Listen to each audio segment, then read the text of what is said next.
রমজান যেটা এসেছিল এটা আমাদের জীবনের রিমাইন্ডার ছিল, চলে গেল, চলে যে গেল সে সে আমাদের মতো মানে গাদ্দার না।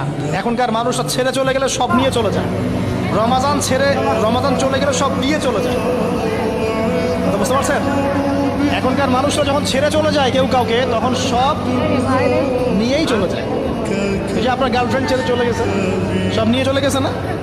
যা কিছু দিয়ে গেছে, স্মৃতি দিয়ে গেছে নাকি? ওই স্মৃতিতে যুবকরা এখন গান বাজনা করে আর গাঁজা খায়, ইয়াবা খায়। তো এখনকার বিচ্ছেদগুলো এমন হয়, বিচ্ছেদের মধ্য দিয়ে সবই নিয়ে চলে যায়, কিন্তু রমাদান এমন নয়। রমাদান চলে গেলে সব দিয়ে চলে যায়। আর যুবক ভাই আপনাকে বলছি, দেখেন এই রমাদানের শিক্ষাগুলাই জাস্ট যদি আমরা ধরে রাখতে পারি, সারা জীবন আমাদের জীবনের কিছু লাগবে না।